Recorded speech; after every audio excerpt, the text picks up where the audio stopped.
My dear friend, first I want you to breathe. I want you to remember when you felt a profound sense of depletion.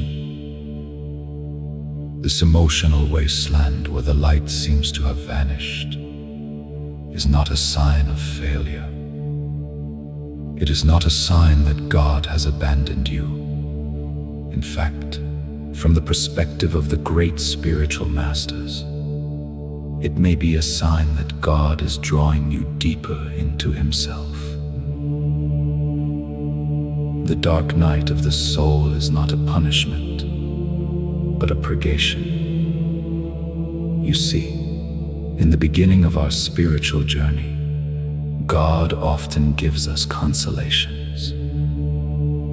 We feel the warmth, the emotional high, the sweetness of prayer.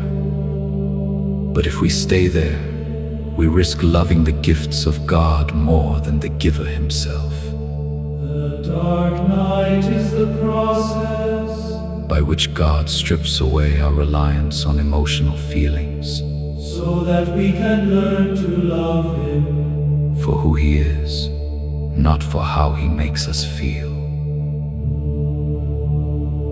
When you say there is nothing left in you, you are actually in the perfect position for grace to operate. For as Saint Paul tells us in 2 Corinthians chapter 12, verse 9, "My grace is sufficient for you, for my power is made perfect in weakness." When you are depleted, when your own ego, when your own emotional reserves are exhausted, you finally stop trying to save yourself. You stop trying to manufacture a spiritual experience. This is the moment where the divine life can truly take over. You are not giving in to despair. You are surrendering to the sovereignty of God. Remember the words of the psalmist in Psalm 23. "Even though I walk through the valley of the shadow of death, I will fear no evil, for you are with me." Notice that the psalmist does not say he is jumping over the valley or avoiding it. He is walking through it.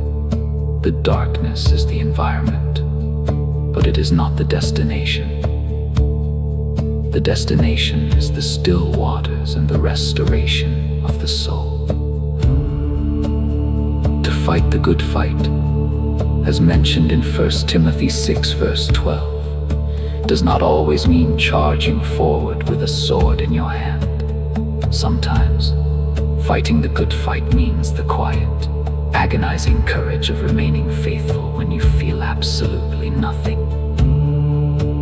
This is the highest form of love, to give everything for Jesus, asking nothing in return. Not even the feeling of His presence is the ultimate act of faith.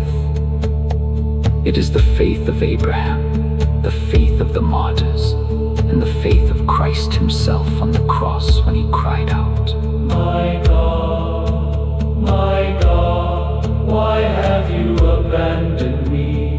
In that cry, Jesus entered the dark night for all of us.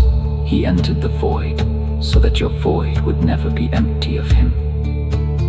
You are not alone in this darkness. You are in the company of the Savior. So, my counsel to you is this: do not panic. Do not try to force the feelings to return. Instead, lean into the silence. Trust that beneath the surface of your emotional depletion, God is doing a deep, subterranean work of pruning and refining. He is clearing away the brush so that a more authentic, more resilient love can grow. Hold fast to the promise of Romans 8 that nothing can separate us from the love of Christ. Not height, nor depth, nor the darkest night of the soul. Keep going, not by your own strength, for you have none left, but by His let His strength be your strength. Trust the process of the cross, for there is no resurrection without it.